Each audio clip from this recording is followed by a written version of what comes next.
ভারত সেবাশ্রম সংঘের বীর সন্ন্যাসী স্বামীজি প্রদীপ্তানন্দজি মহারাজ তথা কার্তিক মহারাজের সম্পর্কে মুখ্যমন্ত্রী মমতা বন্দ্যোপাধ্যায়ের মন্তব্যের প্রতিবাদে রাজ্য জুড়ে ধিক্কার ও প্রতিবাদ সভার আয়োজন করেছেন ভারত সেবাশ্রম সংঘের ভক্তরা।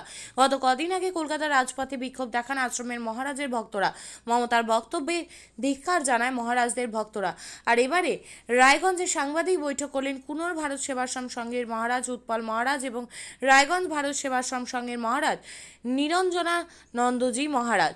তারা জানান ভারত সেবাশ্রম সংঘ স্বামী প্রণবানন্দজি মহারাজের দেখানো পথ ও আদর্শ নিয়ে চলে। ভারত সেবাশ্রম সংঘ কখনোই সরাসরিভাবে রাজনীতির সঙ্গে যুক্ত হয়নি, কিন্তু তারপরেও মুখ্যমন্ত্রী তাদের বিরুদ্ধে অভিযোগ এনেছেন। কেউ অভিযোগ আনতেই পারে, কিন্তু তার প্রমাণ করতে হবে। উনি যে অভিযোগ করছেন তা সম্পূর্ণ ভিত্তিহীন। মুখ্যমন্ত্রী বলছেন রামনবমীর আগে কার্তিক মহারাজ দাঙ্গা বাঁধিয়েছেন। রামনবমী তো অনেক দিন পেরিয়ে গিয়েছে, এতদিন উনি চুপ করে বসেছিলেন কেন? তারা বলেন তাদের ভক্তবৃন্দের মধ্যে সমস্ত দলের নেতৃত্বই রয়েছেন, পুলিশ কর্মীরাও রয়েছেন। ভারত সেবাশ্রম সংখ্যা কখনোই রাজনীতি করে না, আবারও বলেন তারা।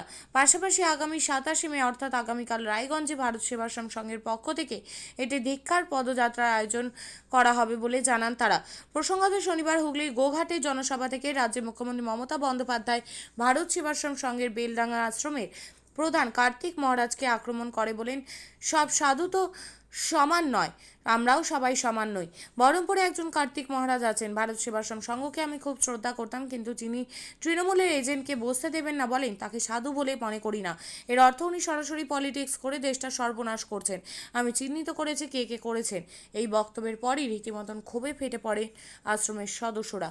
ধিক্কার পদযাত্রা এসব তো হচ্ছেই, কিন্তু ঘটনা তো ঘটেছে অনেকটা দিন হয়ে গেল। এর পরবর্তীতে জোরালো কোনো শব্দ নেই, জোরালো আওয়াজ নেই না। উত্তরবঙ্গে বিশেষ করে গতকাল কলকাতার রাজপথে যত মানুষ স্বতঃস্ফূর্তভাবে সাধু সন্ন্যাসী গৃহী ভক্ত অনুরাগী যেভাবে নেমেছে, এরপরেও যদি আপনারা বলেন জোরালো প্রতিবাদ নেই, তাহলে আমাদের মনে হয় এটা ঠিক হবে না। কারণ কালকের এই জোরালো প্রতিবাদে মাননীয় মুখ্যমন্ত্রীর ঘুম ভেঙে গেছে, তিনি আতঙ্কিত হয়েছেন। তাই কলকাতাতে তিনি 2 মাস ব্যাপী 144 ধারা জারি করেছেন। আমরা দিকে দিকে গতকাল শিলিগুড়িতেও আমাদের বিশাল বড় প্রতিবাদ মিছিল হয়েছে। আগামীকাল রায়গঞ্জেও হবে, কালিয়াগঞ্জেও হবে, এবং সমগ্র ভারতবর্ষের সাধু সন্ন্যাসীরা যারা হিন্দি বলয়ে থাকেন তারাও জোরালো প্রতিবাদের জন্য প্রস্তুতি নিচ্ছে। এটা চলতেই থাকবে, এ থামবে না যতক্ষণ না মুখ্যমন্ত্রী ক্ষমা প্রার্থনা করছেন বা লিখিত কোনো স্টেটমেন্ট দিচ্ছেন। একটা জনসভাতে তিনি এই ধরনের মন্তব্য করছেন, সরাসরি কার্তিক মহারাজকে বলছেন বিজেপির এজেন্ট। এটা অত্যন্ত দুর্ভাগ্যজনক।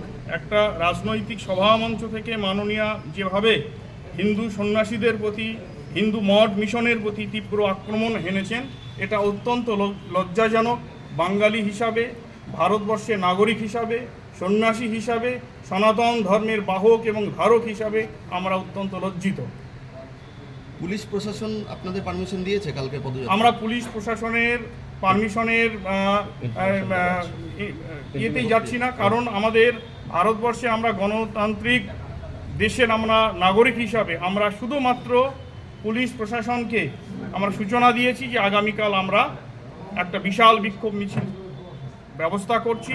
যদি পুলিশ প্রশাসন আমাদের বিরুদ্ধে অন্য কোনো আইনানুগ ব্যবস্থা গ্রহণ করে, এই আন্দোলন আরও তীব্র থেকে তীব্রতর হবে। শুধু ভারত সেবাশ্রম বা রামকৃষ্ণ মঠ মিশনকে কটূক্তি করা নয়, পাশাপাশি ইসকনের যে ইসে রয়েছে আপনার জগন্নাথ মন্দির, সেখানেও পুলিশ রেড করতে গিয়েছিল। তো সেই ক্ষেত্রে কি বারবার আঘাত হানার চেষ্টা হচ্ছে, কি বলবেন? উনি বারবারই আঘাত হানছেন। আমরা লক্ষ্য করেছি গত বছর গঙ্গাসাগর মেলাতে, যেখানে ভারত সেবাশ্রম সংঘ বিশাল বড় অংশগ্রহণ করে, সেখানে মাননীয় মুখ্যমন্ত্রী সে মেলার যে প্রস্তুতি বৈঠক, সে প্রস্তুতি বৈঠকে আমাদের সংঘের প্রধান সম্পাদক বিশ্বাত্মানন্দজির সামনেই তিনি প্রশংসা করার পরেই বললেন যে ভারত সেবাশ্রম সংঘ যেখানে সেখানে দাঙ্গা করছে। আমরা লক্ষ্য করছি ক্রমান্বয়ে পর্যায়ক্রমে তিনি এই ধরনের আঘাত হিন্দু সমাজের উপর, হিন্দু সংস্কৃতির উপর হেনে চলছে। আমরা প্রথম দিকে অনেকটা সহনশীলতার পরিচয় প্রদান করেছি, কিন্তু আমরা দেখছি যে এই সহনশীলতা আমাদের দুর্বলতার নামান্তর হয়ে যাচ্ছে। তাই আমরা সাধু সমাজের পক্ষ থেকে আমাদের যারা ডিভোটিস রয়েছে, আমাদের অনুরাগী রয়েছে, আমাদের যারা শুভানুধ্যায়ী রয়েছেন, তারা স্বতঃস্ফূর্তভাবে প্রতিবাদে সামিল হচ্ছেন। এটা হতে থাকবে। আপনাদের পরবর্তী পদক্ষেপ? আমাদের পরবর্তী পদক্ষেপ আপনারা তো জেনে গেছেন, ইতিমধ্যে আমরা আজকে আপনাদের লিখেছি যে আগামীকাল বিশাল বড় একটা আমরা পদযাত্রার আয়োজন করেছি, বিক্ষোভ মিছিলের আয়োজন করেছি।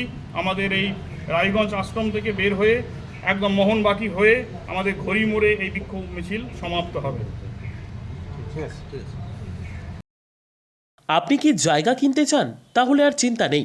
34 নম্বর জাতীয় সড়কের ধারে রায়গঞ্জের নট্টপাড়ায় ঠিক বিপরীতে নিউ উকিলপাড়ায় আজই সুলভ মূল্যে জায়গা কিনুন, গড়ে তুলুন নিজের স্বপ্নের ঘর। তাই আর অপেক্ষা না করে আজই চলে আসুন আমাদের এখানে, দেখে যান জায়গা। মন পছন্দের স্বপ্নের প্রাসাদ গড়ে তুলুন আপনার কেনা এই জায়গায়। তাই আজই যোগাযোগ করুন আমাদের সাথে।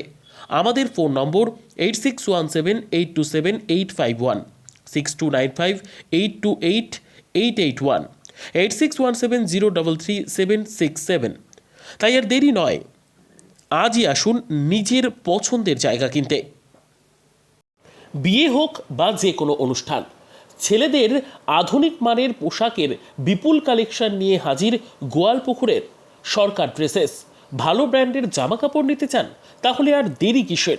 এক্ষুনি চলে আসুন সরকার ড্রেসেসে। গোয়ালপুকুরের শাহাপুর বাজারে খুলে গেল সরকার ড্রেসেস। ব্র্যান্ডেড জিন্স প্যান্টে রয়েছে কালারের পুরো গ্যারান্টি। ব্র্যান্ডেড জিন্স প্যান্ট ছাড়াও রয়েছে shirt, T shirt, panjabi, cargo jeans, cotton pant, half pant সহ যাবতীয় পোশাক থাকছে এখানে।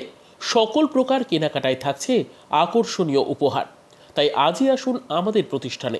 আমাদের ঠিকানা সরকার ড্রেসেস, শাহাপুর বাজার, গোয়ালপুকুর, উত্তর দিনাজপুর।